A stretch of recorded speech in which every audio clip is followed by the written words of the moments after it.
Labą dieną. Šiandien portalo 15 minučių tiesioginiai vaizdo konferencijoje lankosi Žemės ūkio ministrė, darbo partijos atstovė Virginija Baltraitienė. Sveiki. Sveiki. Tai prieš 2 metus pretendavote tapti švietimo ministrė, dabar partija jūs staiga įmetė į žemės ūkį ir dar tokiu labai nelengvu metu. Ar ne per sunku įsivažiuoti, ar viskas aišku? Turbūt kaip tik lengviau yra įsivažiuoti, nes neturi laiko net mąstyti, kažką galvoti ar ten pergyventi, kad visas veiksmas vyksta taip greitai, kad iš tiesų dieną naktį mąstai, ką rytoj darysi. Tai ir šiandieną ką tik tai iš pasitarimo dėl miškų problemų, atrodo, miškai aplinkos ministerija, bet viskas eina ir per Žemės ūkio ministeriją. Taip pat turbūt tas pagreitino įsivažiavimą, kai turi daug laiko, tai palaipsniui viską gilinėsi, o čia dabar viską turi labai greitai spręsti ir manau, kad tas duoda ir pliusų, nėra vien tik tai minusai. Tai kol kas sekasi neblogai ir kaip aš visada sakau, ministras turi būti, kokie yra pliusai, kad politikas ir geras administratorius, po to jau turi savo srities žinovų būti, bet jei tu gerai sugebė administruoti, administracinius gebėjimus turi politinės įžvalgas, tai iš tiesų labai greitai perpranti ir kažkokius specialiuosius dalykus, tuo labiau, kad dirba komanda, ypač ministerijose, tai nesime, kad patarėjus turi 2-3, čia didžiulė komanda, kurią aišku turi pasitikėti, jeigu su ją dirbi, nepasitikėtum, tai turbūt būtų labai sudėtinga. Daugiausia dabar problemų, žinoma, yra dėl Rusijos paskelbtų sankcijų ir pienininkų. Kaip manote, ar iš tikrųjų reikia gelbėti įmonės, nepasimokiusios iš Rusijos Lietuvai paskelbto embargo pernai ir neradusios kitų rinkų? 4 stambiausios pieno perdirbimo įmonės pernai uždirbo 84 milijonus litų. Vargu, ar joms dabar gresia bankrotas? Turbūt apie bankrotus jų šnekėti anksti ir aš nemanau, kad nors viena iš jų gresia bankrotas. Kiekviena įmonė vis tiek visada įvertina tam tikras rizikas ir kitas dalykas, pačios savininkai nedalės iki bankroto, nes paprasčiausiai imsis tam tikrų priemonių, kad pertvarkyti savo įmonės veiklą, peržiūrėti visus administracinius resursus, personalą visą peržiūrėti ir kad prieitų iki bankroto, aš to tikrai netikiu, nors kartais iš jų girdim tam tikrus gąsdinimus. Bet, aišku, nekreipti dėmesį į tą pasikeitusią situaciją negalim, nes tose įmonėse dirba žmonės. Ir kaip visada sakom, reikia spręsti ir tam tikras socialinės problemas ir tų žmonių, kad tie žmonės neatsidurtų gatvėje ir neatsidurtų prie to paties valstybės iždo prašydami socialinių išmokų. Tai nusisukti visiškai nuo perdirbimo įmonių negali. Turi su jomis šnekėtis, turi dėlioti savo planus kažkokius ir ką jie planuoja daryti ir ką gali tiek ministerija, tiek vyriausybė, ne pinigais, bet tam tikrais veiksmais jiems padėti. Bet Žemės ūkio ministerijos prioritetas yra gamintojai, tai tie, kurie ūkininkai, žemdirbiai, kurie gamina pieną, gamina mėsą ir kurią parduoda šitom perdirbimo įmonėm. Tai iš tiesų jie atsidūrė gamintojai tokioj sudėtingiausiai situacijoje, nes įsivaizduot, kai įmonė pasako, arba jums sumažinam kainą 30 centų, arba mes pieno nepriimam ir kur padėti, pavyzdžiui, 82 tonas, 100 tonų pieno, tai aš neku apie didžiuosius ūkius, arba kooperatyvus, arba mažesnius, kur gamina, kad ir 2 tonas, įsivaizduoja 2000 litrų pieno. Kur tą pieną padėti, arba jį turi beveik pusvelčio atiduoti. Tai tikrai žemdirbiai, ūkininkai susidūrė su labai didžiulė problema, kurią mes mėginam kartu spręsti. Ir siūlydami galbūt ir dalį kainos kompensuoti, nors tai yra turbūt pats toksai, kaip pasakyti, žemdirbiams gal jis labai malonus, tas toks pasiūlymas, bet iš tiesų tam yra tikrų ir grėsmių, nes jeigu mes tik tai vardinam, kad, sakykime, kompensuojam 30 centų kainą, tai kur yra ta, kad perdirbėjas tiek ir nesumažins tos kainos, nors galbūt šiaip ir nesiruoštų, sakytų, jums vis tiek kompensuoja. Tai tos diskusijos ir toliau vyksta, bet kaip ir minėjom, mes pirmiausiai kreipiamės į Europos komisiją, kai Europos komisija jau yra daržininkam priėmusi kompensacijos tvarką, tai tikimės, kad bus ir pieno gamintojams priimta kompensavimo tvarka.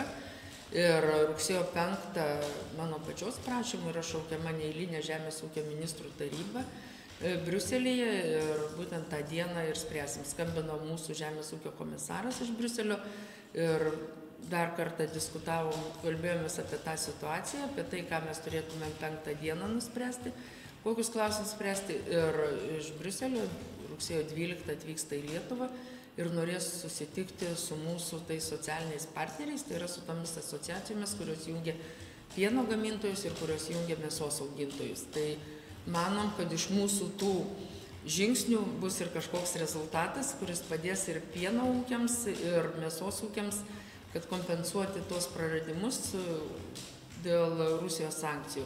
Ir taip pat mūsų išvyka į Baltarusiją, aš manau, kad tam tikrus žingsnius duos į priekį ir vyksta dėrybos tarp konkrečiai ne įmonių perdirbėjų, bet konkrečiai tarp kooperatyvų, pieno kooperatyvų, tarp kooperatyvų, kurie apjungia mažuosius ūkius mėsos gamyboje. Jie kaip savo tada parduotų lietuvišką? Taip, kad parduoti, išvežti lietuvišką produkciją į Baltarusiją perdirbėms. Tai valstybei nėra labai naudinga, bet šiuo momentu pereinamuoju laikotarpiu, kol ta situacija pasikeis, tai iš tikrųjų tiems žemdirbiams tai yra pakankamai didelė paspirtis sudarytas sutartis su Baltarusijos verslininkais. Jeigu mūsų verslininkai savo sąskaitą nenusileidžia, tai reiškia tą produkciją, aišku, kiekvienas žemdirbys ieškos, kur brangiau parduoti. Ir kad neatsitiktų taip, kad mūsų perdirbėjai liks be produkcijos. Jeigu Europos komisija visgi neleis teikti tų kompensacijų, tai kaip tada, ar prašysite leidimo mūsų vyriausybės lėšomis, tai yra mūsų biudžeto lėšomis tas kompensacijas dalinti ir ko tuomet reikėtų atsisakyti pačiai valstybei? Tarkim, gal netgi bus vėlinamas pensijų kompensavimas dėl to.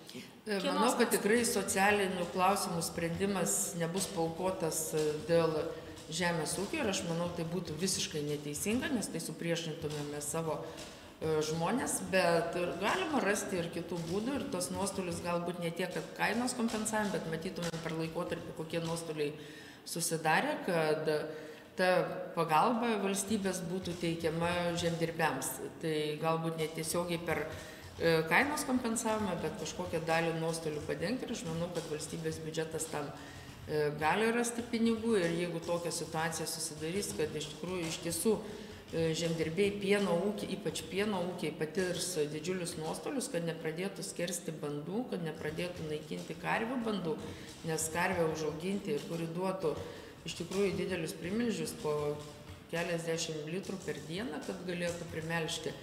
Tai iš tiesų reikia ne vienų metų, tai turi būti ir veislė tam tikra atitikti, tai manau valstybei būtų žymiai didesnis nuostolis, jeigu tos karvės būtų išpjautos ir mes turėtumėm pieną vežtis iš kitų valstybių, tai mes tik padėtumėm kitom valstybėm. Tai, manau, tą suvokia ir premjeras, ir visa vyriausybė, kad reikėtų ieškoti tų pinigų, bet kol kas tai nėra šios dienos klausimas, laukiam Europos komisijos leidimo ir netgi teikiant valstybės savo nacionalinio biudžeto paramą, irgi reikėtų gauti Europos komisijos leidimą. Tai apie tai, aš manau, rugsėjo 12 ir šnekėsim, o ką mes dabar mums vyriausybė leidžia daryti, kad būtų apyvartinių lėšų, tai iš 2015 metų atkelti 2014 metus 117 milijonų tiesioginių išmokų. Ir prioriteto tvarka, kad pirmiausiai tie, kurie dabar augina, turi gyvulius, kad jiems pirmiausiai būtų išmokama, kad jie turėtų apyvartinės lėšas, nes tai yra ir paskolas reikia grąžinti, ir įmokas mokėti, ir per savo žemės ūkio paskolų garantijos fondą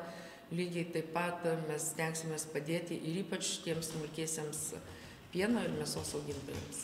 Bet žemdirbiai taip pat nėra patys skurdžiausi Lietuvos ekonomikos dalyviai, ar tikrai reikia juos gelbėti? Ar nejaučiate atsakomybės, kad vien kalbos apie tokias kompensacijas sukurs Lietuvai nenaudingą tradiciją, kad kažkam versle patyrus nesėkmę iš karto užkraunami nuostoliai bus ant valstybės pečių, tai yra prašoma kompensacija? Mes iš tikrųjų visą laiką žemės ūkiui šiek tiek padedama yra, tai dėl gamtos stichinių nelaimė, jeigu yra stichinės kažkokios nelaimės didelės sausros, šalnos, tai yra vis tik tai ir draudimo įmokos yra mokamos per pusę. Ir šiaip, jeigu atsitinka kažkas tokio neprognozuojamo, tai ta pagalba visada yra teikiama taip pat ir kitoms sritims. Šiuo atveju tai iš tikrųjų nei gamtos stichija, nei nieko tokios, kaip pasakyti, galbūt nenumatytos priežastys, neperdirbėjom, kur perdirbėjai veždami savo produkciją į Rusiją galėjo tą riziką vertinti, o gamintojai, kurie parduoda perdirbėjom ir niekas jiems neaiškina, kas iš jų pieno buvo gaminama ir kur ta produkcija nuėjo į Rusiją ir į kitas valstybės nuėjo. Nebuvo tikrai didesnės kainos mokamos negu tų įmonių, kurios nevežė produkciją į Rusiją. Tai iš tiesų, kaip pasakyti, mes yra mūsų noras ne jų nuostolius visus dengti, bet būtent, kad šitą laikotarpį nebūtų, turėtų tą savo apyvartinės lėšas, kad žmonės nepradėtų pjauti bandų.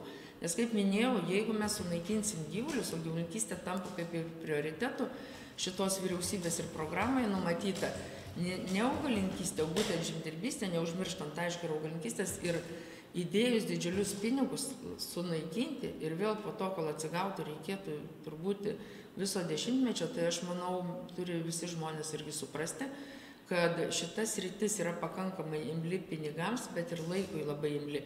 Jeigu mes sakom, grūdus užaugini per metus ir vieni metai to blogesni, kiti geresni, pagaliau grūdus, kas turi stambus ūkininkai, turi džiovyklas, jos gali laikyti, turėdami apyvartinių lėšų ir parduoti tada, kada yra kaina didelė, eksportas nėra niekur uždraustas. Šiuo atveju pieno niekur nesusandėlios, jis yra šiandieną. Ir pavyzdžiui, 2 tonos yra šiandien, arba jos išpili lauk, arba jas parduodi. Ir jeigu parduodi, arba vis tiek turi suprasti ir perdirbėjai, kad negali tos kainos tiek numažinti.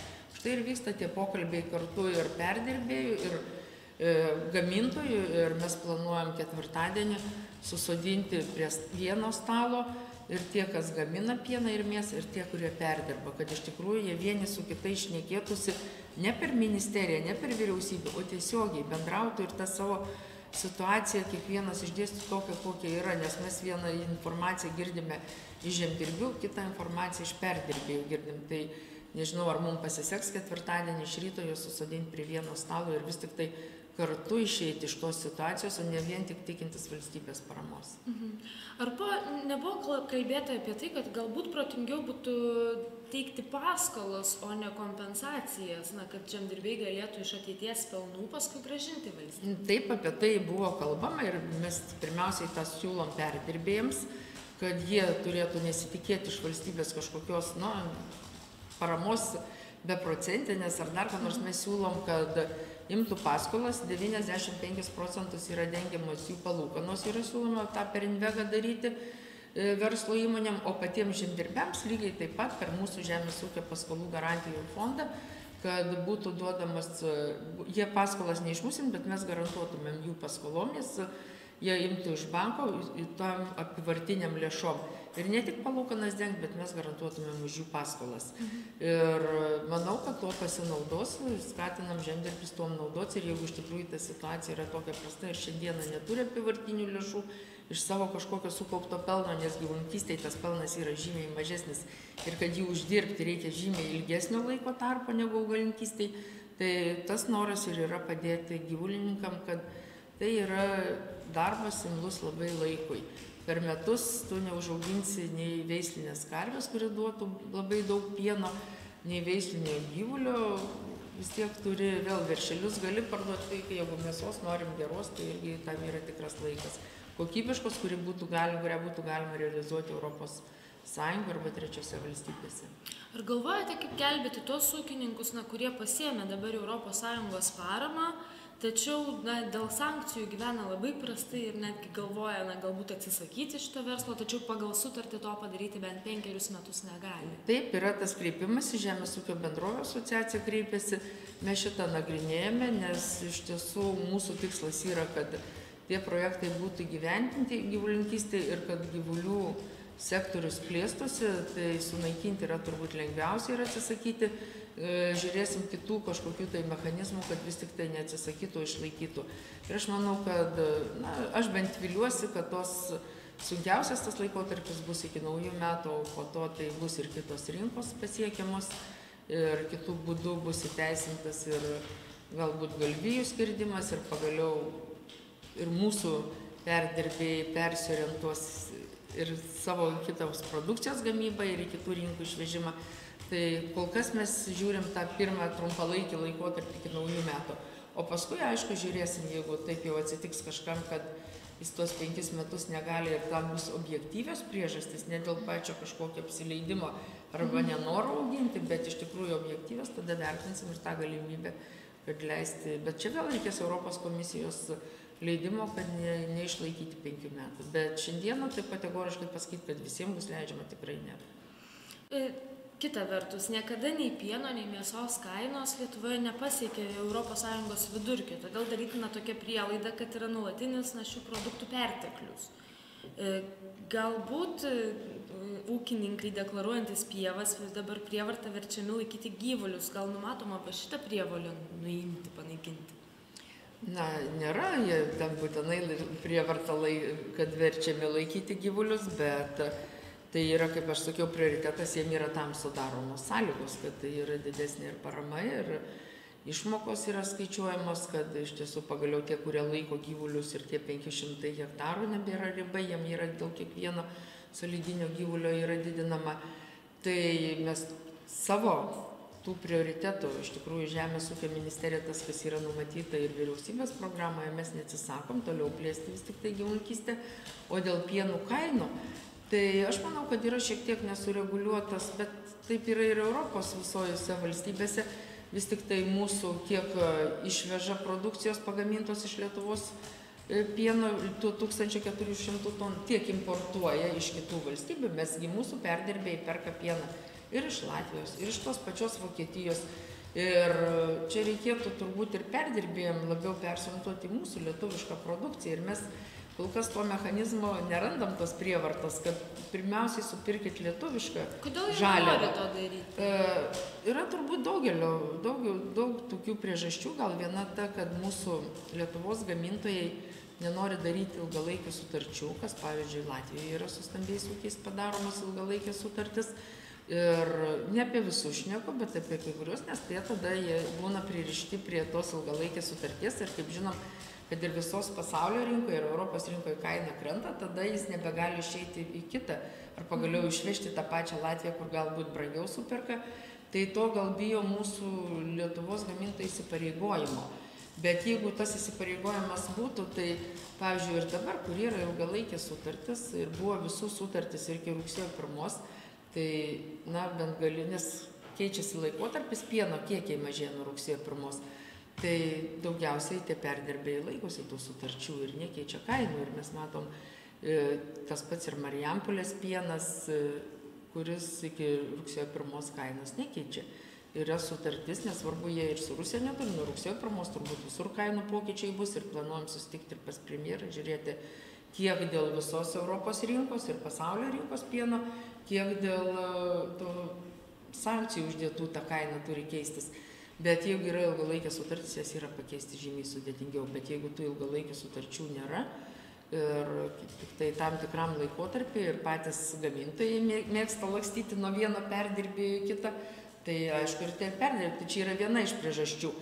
Bet turbūt ir kita iš priežasčių yra, kad to pieno, nežinau, tai kodėl neužsitikrina, pavyzdžiui, niekas tą neatsako į tą klausimą, kodėl užtektų Lietuvos pieno, kas yra pagaminta. Mūsų perdirbėm to pieno pagrindė užtekti, reikėtų labai mažai įsivežti. Bet dabar yra įsivežama, aš manau, tiek pat kaip minėjau, kiek ir buvo išvežama į Rusiją, tai manau, kad dabar užsidariusi galimybė išvežti produkciją į Rusiją, daugiau bus orientuotas į Lietuvos rinką, kad pienas pirmiausiai turi, mes tą akcentavom ir su premjeru perdirbėm, kad pirmiausiai supirkite iš lietuvišką pieną, po to tik tai, jeigu jau trūksta, galite įsivežti. Bet, patikrinti, ar to laikas yra labai sudėtinga.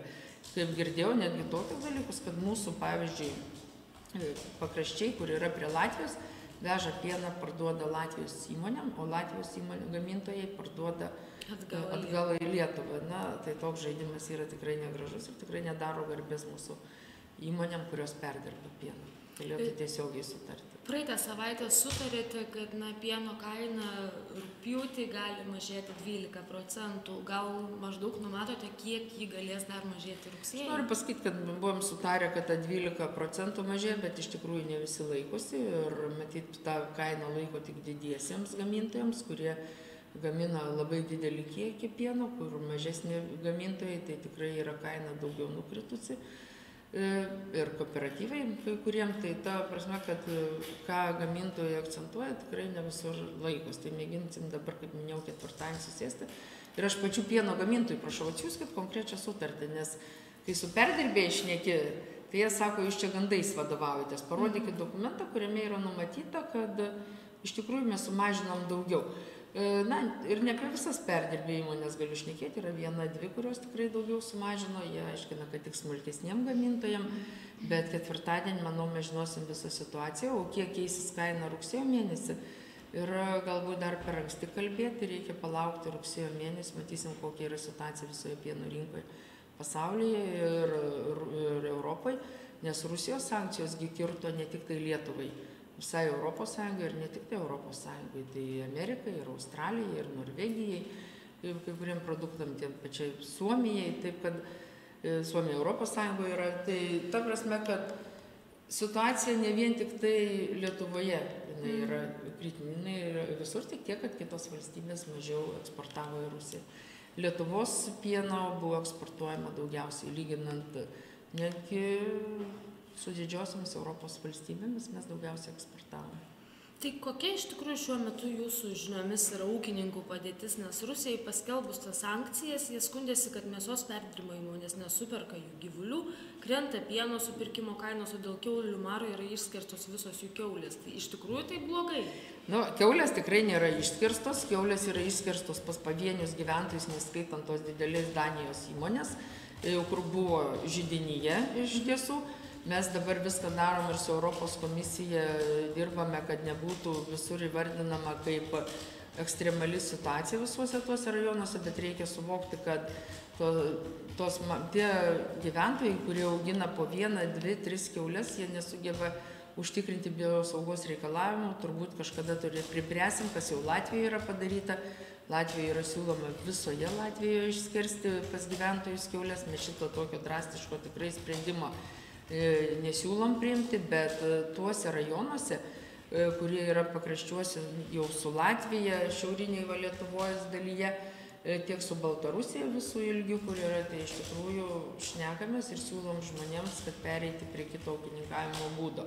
Tai čia jeigu apie kiaulinkystę, tai sudramatizuoti tos situacijos, kad visos jos įskerdžiamas tikrai ne, bet kad gali atsitikti taip, jeigu mes neužkirsim afrikiniam kiaulių marui toliau plėstis kelio, tai iš tikrųjų gali taip atsitikti. Kas jau yra Latvijai, priimami tie sprendimai, kol kas Žemės ūkio ministras savo įsakymą dar kol kas nėra atšaukęs, yra priimtas, kad išskirsti pas gyventojus kiaulės ir smulkesniuose ūkiuose. Toliau dėl pieno, dėl galvijų, aišku, yra situacija sudėtinga, bet aš tikrai nenorėčiau sakyti, kad šiandien diena yra tokia, kad reikia viską uždaryti, sunaikinti ir jau visi ūkiai bankrutuos.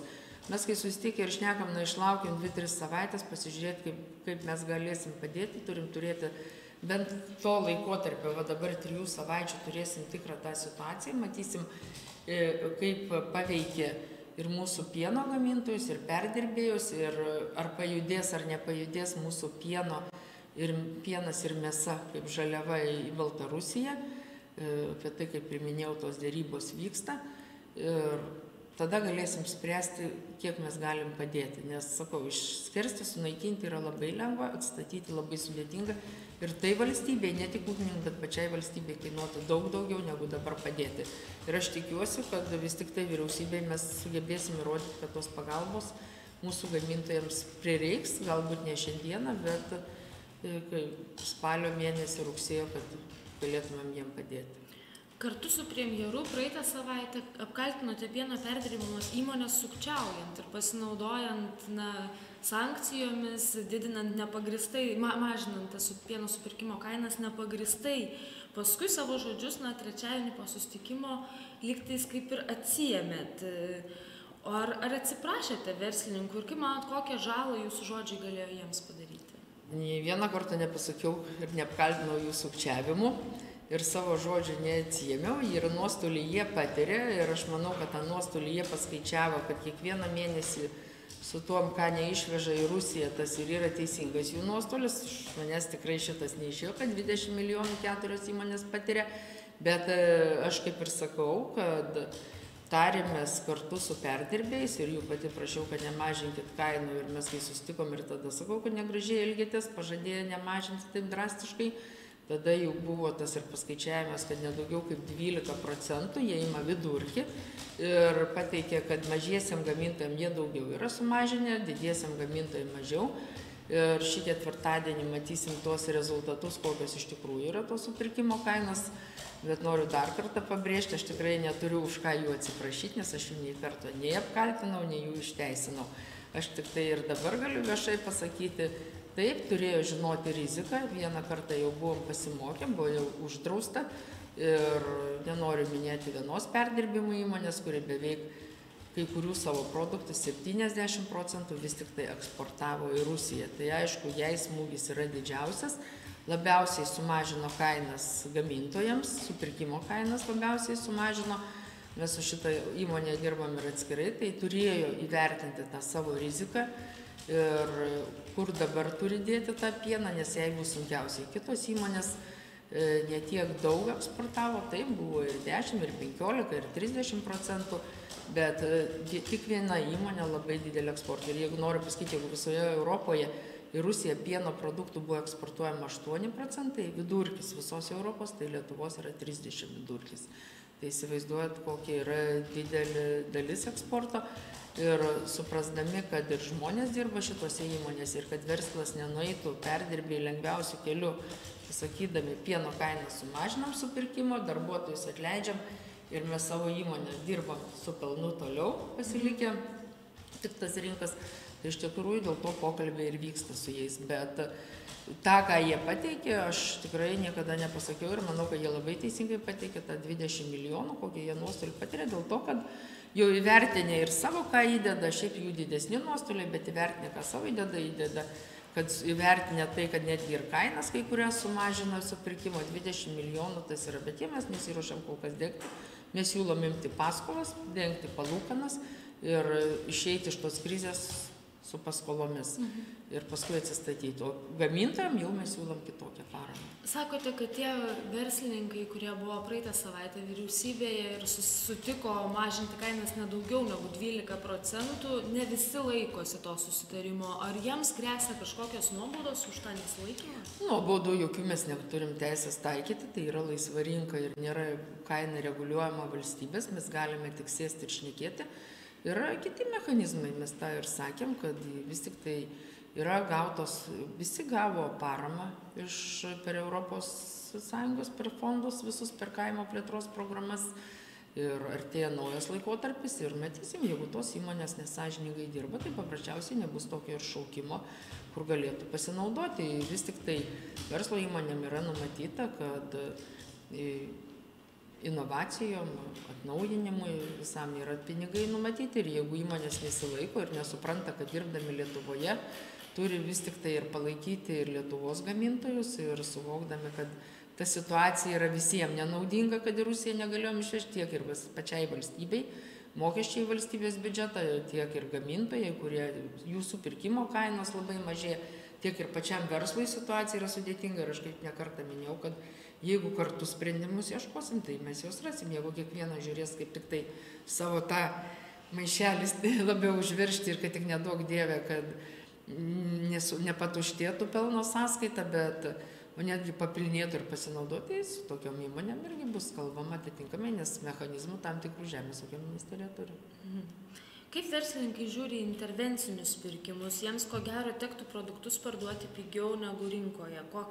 Tokį nerimą jau išreiškė Rokiškio sūrio generalinis direktorius, prognozavęs, kad tokiu atveju pieno kaina kris 40–45%. Na, nežinau, kaip jie ten skaičiuos, bet iš tikrųjų mes kodėl su Europos komisija ir derinam, kad jie turi pakeisti kai kurios reglamentus, kai kurias taisyklės, tai būtent dėl to, kad turi kainą pakeisti, nes tokia kaina, kokia yra dabar nustatyta, tai nei vienas neparduos, reiškia, reikia peržiūrėti intervencinių pirkimų kainą, kokia turi būti atitiktų tą situaciją, kad nes kitaip, kas mes iš to, kad paskelbsim, jeigu verslas neparduos, sakys, mums neapsimok, bet tai jie atsidurtų tada tokioj pat situacijai, kaip pieno gamintojai, kad iš jų sako, arba pilkit lauką, arba mes iš jūsų numušam kainą didžiulę, tai jie tada jie tų nesupranta pieno gamintojai. Dabar savo poziciją gindami, kad jeigu maža kaina, tai mes tada irgi galim pasakyti, arba parduokit mažą kainą, arba kur norit ten dėkit.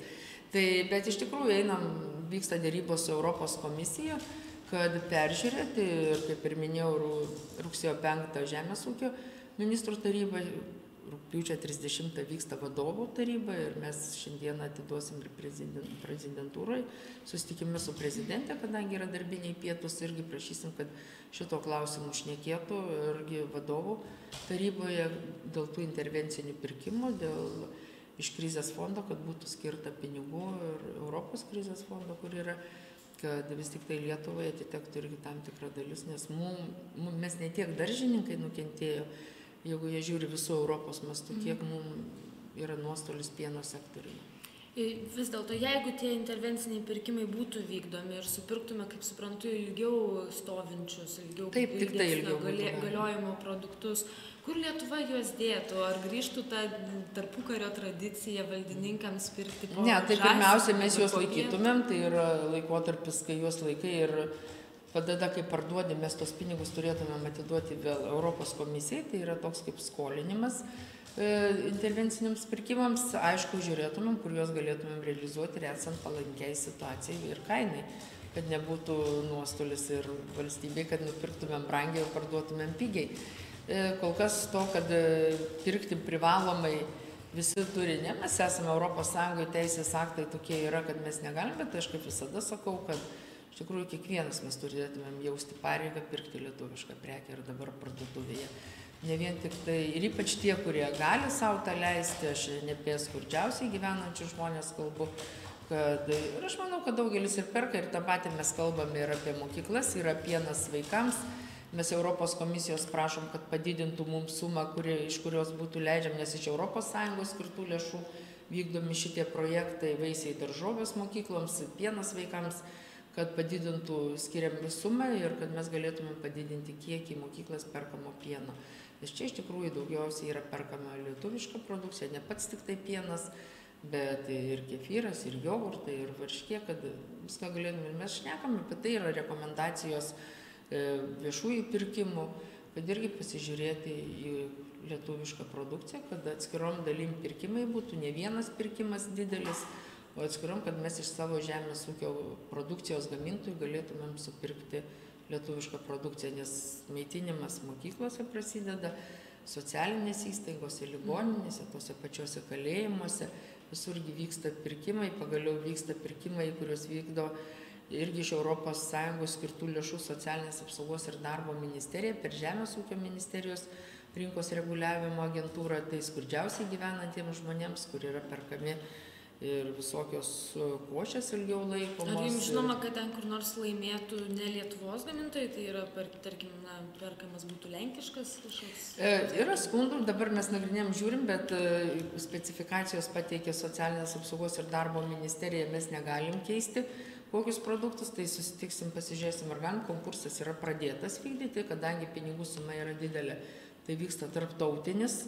Tai turbūt negalim pasakyti, kad viską padaryti, kad laimėtų lietuvišką įmonę, tai būtumėm pažeistumėm visus įstatymus, nes kaip pinigų suma yra didžiulė, tik tai gal buvo galima peržiūrėti, kad atskirais produktais perkant tada už mažesnės sumas, bet tas jau konkursas pradėtas ir kaip aš minėjau, mes tik tai įgyvendinam tą konkursą, tą pirkimą, o iš tiesų viską rengia socialinės apsaugos ir darbo ministerija, tai esam sutarę susėsti, peržiūrėti, ką ten galima pakeisti. Koks jūsų požiūris į PVM mažinimą šitiems produktams, nes galbūt tai padėtų būtent konkuruoti su lenkiškais produktais, kur yra mažesnis PVM-as, bet ar paskui atsirastų Lietuvoje, tarkim, politinės valios grąžinti PVM į buvusį lygį? Kaip jums atrodo, ar apskritai verta mažinti? Na, aš manau, kad reikia pirmiausiai žinoti, ar atsiras politinės valios mažinti, po to ir atsakyti, šiaip tai reikėtų, jeigu jau ir mažinti, tai sutarti tam tikram laikotarpiui. Kitas dalykas, parduotuvė, aš manau, prekės neatpigtų. Prekybininkų, labai sudėtinga arba turi būti atskiras įstatymas, kad mes turim reguliuoti galbūt kai kurių produktų ir antkainius, tie, kurie yra pirmo būtinumo, kaip aš sakau, duona, piena, yra netgi tokių siūlymų, kad galbūt reikėtų, kad laimėtų kažkokios įmonės, kurios gamintų ir jos būtų dotuojamas, pavyzdžiui, valstybės duona. Tai ne pati gal brangiausia, ne pati pigiausia, bet ta, kurią valstybė dotuotų jos gamybą. Valstybės pienas, vėl konkursą paskelbė, tai kažkoks pieno produktai, pienas, varškė, galbūt jinai lėsesnė, bet būtų kaina tokia, kur neužsidėtų ant jos antkainio prekybininkai. Ir čia ar PVM-as išspręstų kainos klausimą, ne, turbūt neišspręstų, bet ką PVM-as išspręstų, ypač mėsos daržovių, tai konkurencija, kuri yra turguose ir kur iš tikrųjų niekas nežino, kokią produkciją pardavinėjama. Labai daug nelegaliai, visi pripažįsta ir turbūt čia nepaslaptis, kad įvežama, taip įvežama produkcijos iš Lenkijos, tiek mėsos, tiek daržovių ir kaip aiškina, nereikia net važiuoti ir pirkti, kaip kiti galvoja, kad ten nuvažiavai su mašina savo lengvai, jų yra, kas ir atveža ir pardavinėja ir šalia to, ką tu pardavinėjai savo turgavietėje vieną kiaulę lietuviškos mėsos, parduodė dar 10 nelietuviškos mėsos. Tai PVM sumažinimas iš tikrųjų nebebūtų interesų iš Lenkijos vežti, nes ten PVM mažesnis, bet jeigu pardavinėjom per prekybos tinklus, PVM tas pats yra, įvežtai produkcijai yra taikomas tas pats, koks jis yra Lietuvoje. Tai reiškia, mes kažkokios tai nesukūrėm, kad sumažėtų kaina, bet turgavietėse, kas vyksta, ta šešėlinė prekyba, tai iš tikrųjų užkirstų kelią. Ar bus tam politinės valios, nežinau, mano nuomonė reikėtų šitą pamėginti daryti, nes mes tada tiem pačiu mūsų perdirbėjom ir gamintojam iš tikrųjų galėtų jie savo produkciją realizuoti, kurią realizuoja prekybos centruose ir pagaliau tuose mūsų turgeliuose, kurie iš tikrųjų patys gamintojai prekiauja ne lenkišką produkciją, o lietuvišką, o turgavietėse, tai iš tiesų mes nesugebam ir tą visi pripažįsta, kad prie kiekvieno nei veterinarijos gydytojo, nei policininko nepastatysi ir reikia pripažinti, kad mes nesugebam kontroliuoti tas, kas vyksta turgavietėse. Nustatyta, kad afrikinio kiaulio maro užkratą atnešė šernai. Kovai su juo valstybės biudžetui teks didžiulė našta. Prie to svariau turėtų prisidėti ir medžiotojai. Dabar už medžiojamusius gyvūnus nustatytas 0,71 lito per hektarą metinis tarifas ir surenkami 5 milijonai litų. Tarifą padidinus iki 3,5 lito, biudžetas valstybės gautų 25 milijonus tikslinių lėšų. Kaip jums atrodo, ar verta būtų tą tarifą didinti? Aišku, galima šnekėti, reikia pripažinti pirmiausiai, kad šernų labai daug yra, iš vis populiacija labai auga ir patys ir medžiotojai pripažįsta, kad miškuose yra labai daug pagausėję šernų, reiškia mes turim didinti sumedžiojamų šernų kiekį ir čia yra atsakinga aplinkos ministerija ir aišku, būtų galima ir tuos žiūrėti, net nežinau, gal ne tiek tikslas būtų, kad surinkti daugiau pinigų į biudžetą, bet iš tikrųjų, kad pasižiūrėtų, kad šernų sumažėtų, nes šernas ir yra tas užkrato nešiotojas pirminis. Per jį persiduoda gali ir per grūdus, Rokiškyje, kaip atsitiko, įtarė, kad žmonės iš laukų persivežė grūdų ir tuos žalius grūdus termiškai neapdorotus supylė kiauliam. Tai reiškia, užkratas yra laukuose, tai tie grūdai visur gali nukeliauti. Tai čia iš tikrųjų reikia labai rimtai tą problemą žiūrėti ir medžiotojai turėtų irgi suvokti, kad ir negalima priešintis, kad nemedžioti šito šernus ir aš nematau reikalo mokėti už sumedžiotą šerną, jeigu jis yra ne buferiniai zonoje, o Lietuvoje, nes mėsa yra gera, ją pasiėmė ir ją sunaudoja, tai apie jokias kažkokias išmokas neturėtų būti. Kad valstybės biudžetui reikalingi bus pinigai, tai akivaizdu, mes ruošiame, kaip ir minėjom, visos valstybės esam paruošusi Europos komisijai tokią darbų programą, bet mes atskirai ruošiam ir savo Žemės ūkio ministerija su veterinarijos tarnyba atskirą programą, kurią mėginsim pateikti vyriausybei, kad suvokti reikia, kad nieko nedarant, mes iš tikrųjų turėsim išskirsti visas kiaules ir visus šernus iššaudyti. Jeigu mes imsimės tam tikrų priemonių, ne tik tai pasiekmėm likviduoti, bet ir prevencijai, tai šito gali ir neprireikti, tai gal prireiks tik rytinėje Lietuvos dalyje, pietinėje, bet ne visoje Lietuvoje. Tai manau, kad turim visi suprasti ir visi bendrai tiek aplinkos ministerija, tiek Žemės ūkio ministerija, tiek veterinarijos tarnyba ir tiek visas vyriausybės požiūris turi keistis ir žiūrėti, kad kaip užkirsti tam kelią. Lygiai tą patį mes kalbam ir Europos komisijai. Ir rugsėjo 5 neeilinėje taryboje apie tai šnekėsim, prašom, kad įtrauktų papildomą klausimą ne tik tai dėl sankcijų Rusijos įvestų, bet ir dėl afrikinių kiaulių maro, nes manau, kad ir Europa turi suvokti, kad visos Baltijos valstybės tai yra kaip buferinė zona pačiai Europai. Ir jeigu, o čia matom Latvijoje jau iki pusės paėję yra, pas mus jau kiek rajonų apima, ką Europos komisija siūlo uždrausti išvežti iš ten kiaulės, o ten kiek yra įmonių, yra perdirbimo įmonių, yra skerdyklų. Tai mes kaip visiškai izoliuojam veiklą, tai tas pats gali atsitikti Europoje labai greitai. Tai manau, kad ir Europos komisija turi atitinkamą dėmesį skirti Lietuvos, Latvijos, Estijos ir tuo pačiu Lenkijos prašymai, kad padėti ir finansais, ir tam tikrais veiksmais. Kitas dalykas, kad vis tik tai bendrai visi turim šnekėti ir su Baltarusija. Kai buvau Baltarusijoje, susitikusi ir su ministru, mes tai aptarėm, bet aišku, ten yra kiti gal sprendimai, kol kas mums tos informacijos neteikia, kas vyksta, tik žinom, kad tarpininkaujant veterinarijos tarnybos vadovui Miliui buvo susitiko Europos komisijos atstovai ir Baltarusijos veterinarijos specialistai. Tikimės, kad reikalai pajudės ir sprendžiant, nes Baltarusijoje situacija yra dar prastesnė negu Lietuvoje. Ir jeigu jie nesims sprendimų kažkokių, kaip sako, maras sienų nežino, jis vis tiek ir per tvorą, ir virš tvoros, ir po žemę gali praeiti. Truputį apie politinę situaciją dabar pakalbėkim. Bet štai vakar premjeras Algirdas Butkevičius pareiškė, kad Lietuvos Lenkų rinkimų akcijos ministro jo vyriausybėje nebebus. Kaip manote, kas lėmė tokį premjero kategoriškumą, kuris jam paprastai nebūdavo būdingas? Taip, iš tikrųjų, nebuvo būdingas toks kategoriškumas. Aš manau, lėmė tas, kad vieno žmogaus ambicijos, aš turiu omenyje būtent viceministrės, vieno ir turbūt ir pačios partijos ambicijos, galbūt ir nesveikos, statytos prieš visą vyriausybę, prieš visą koaliciją.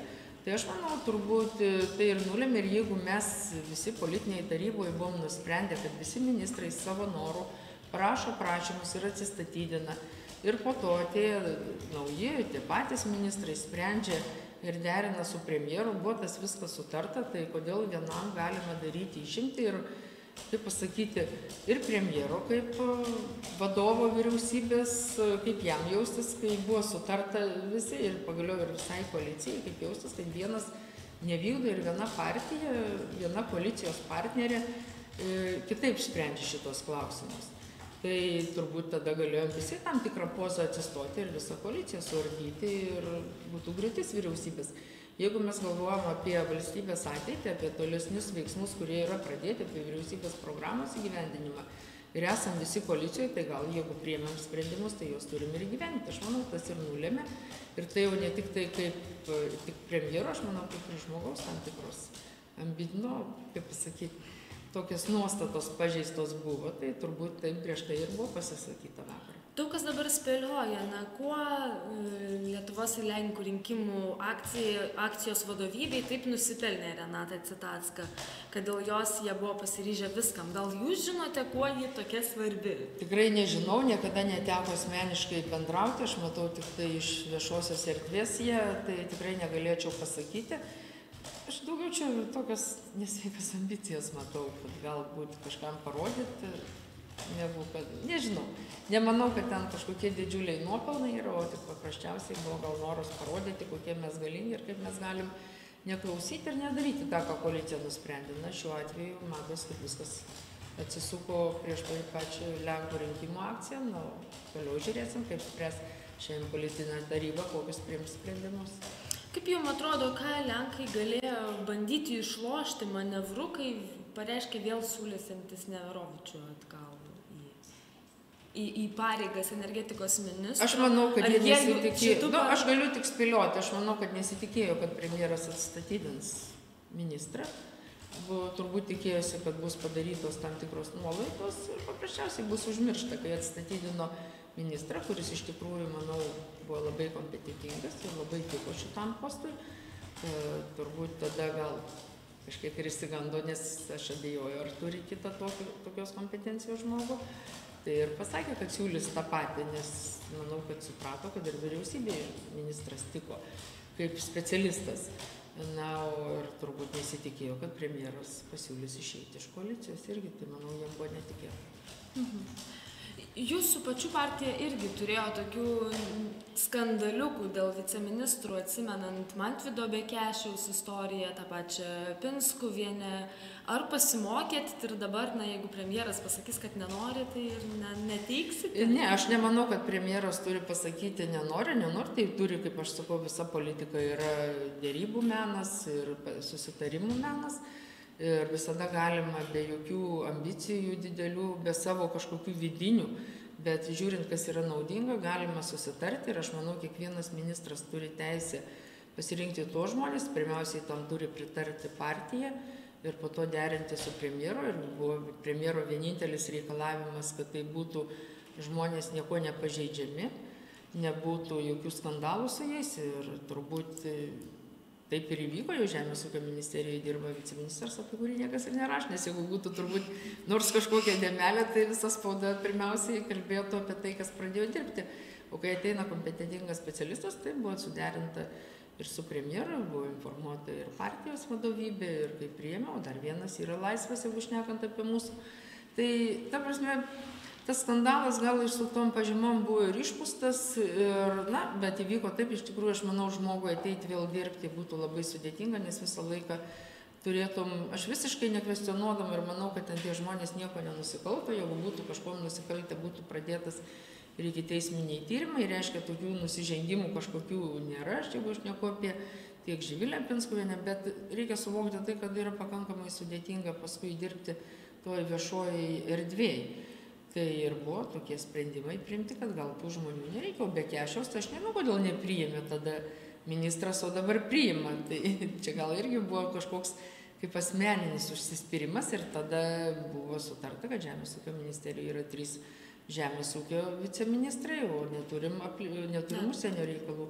Tai dabar pasikeitė, čia mes turim 2 viceministrus, ten priima be Kešio dirbti. Tai Darbo partija dabar siekia energetikos ministro posto. Ar jau turite kandidatus ir kas jie tokie?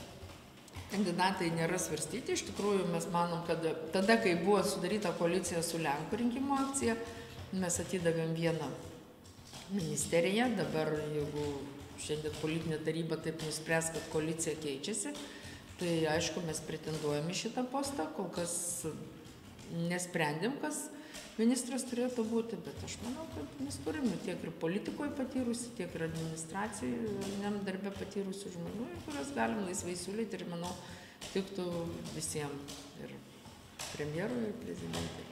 Čia per rinkimus buvo kilęs toks irgi su jūsų partija susijęs skandalas, kai dauguma partijos, kaip pasakyti, aukštas pareigas užimančių žmonių parėmė partiją nemažomis sumomis. Ypač pasižymėjo Seimo pirmininkės patarėja Ieva Kačinskaitė Urbonė. Gal jūs žinot, iš kur jinai gavo tokias sumas? Ir kodėl jas pažadėjo deklaruoti tik tai tada, kai tikrai nežinau, tai yra iš tikrųjų šitos dalykus tikrina Mokesčių inspekcija ir Vyriausia rinkimų komisija žiūri, ar teisingai yra. Tai jaunimo organizacijos darbo žmogus, kuri dirba Seimo pirmininkės komandoje, tai tikrai su manim tą informaciją nesidalina. Aš šitą sužinojau tik iš spaudos, tai tikrai negalėčiau pasakyti iš kur. Man jinai sakė, tai ir močiutės, kadangi pati kandidatavo į Europos parlamentą, tai iš tikrųjų pats kandidatas gali pervesti pinigus. Tai ir visada, kaip aš žinau, ir pati, kai dalyvauju rinkimuose savivaldos Seimo, tai visada mane paremia šeima. Tai yra ir vaikai, ir vyras, ir visi bendrai, jeigu mūsų yra bendras toks. Jie pritarė mano žingsniui, tai aš įsivaizduoju, ten tas pats buvo, turbūt visa šeima sudėjo savo santaupas, tikėdamėsi, kad pateks į Europarlamentą. Ir toks paskutinis klausimas. Prezidentė, nepaisant valstybės tarnybos departamento teigiamų išvadų, jūsų pirmtakui ministerijoje Vigilijui Juknai priekaištavo dėl neskaidriai skirtų į pareigas valstybinės ūkininkystės tarnybos, nacionalinės mokėjimo agentūros vadovų. Gal planuojate juos keisti? Tikrai neplanuoju, nes turbūt atsidurčiau kitą dieną teisme, nes aš, kiek žinau, buvo tyrimas padarytas ir visos procedūros buvo išlaikytos ir visos skaidrios. Galėjo dalyvauti turbūt kas tik norėjo, kas praėjo pirmiausiai bendrųjų gebėjimų testą, kas išlaikė, kuris ne Žemės ūkio ministerija vykdo, o valstybės tarnybos departamentas. Antras, jau kadangi tai vadovai turėjo praeiti ir vadovo kompetencijas atitikti, irgi ne Žemės ūkio ministerija vykdo, tai aš priežasčių, kodėl keisti neturiu, vertinu abudu kaip labai gerus vadybininkus, suprantančius savo darbą ir netgi stebiuosi, kaip augalininkystės tarnybos vadovas per tokį trumpą laiką taip įsigilino, tai keisti nematau kol kas priežasčių, jeigu nepadarys pažeidimo, jeigu dirbs kompetentingai, o šiaip tai turbūt na, kad kažkieno vyras ar kažkur anksčiau dirbo, tai dėl nacionalinės mokėjimo agentūros, tai iš vis nežinau, kam galima priekaištauti, žmogus nėra partijos narys, dirbo miesto savivaldybėje Vilniaus, dalyvavo konkurse, tai iš tikrųjų manau, kad tinkamas tam darbui, lygiai tas pats yra augalininkystės tarnybos, na, kad ten kažkieno vyras, nu, ką daryti, tai reiškia, mes negalim niekur turbūt Lietuvoje dirbti.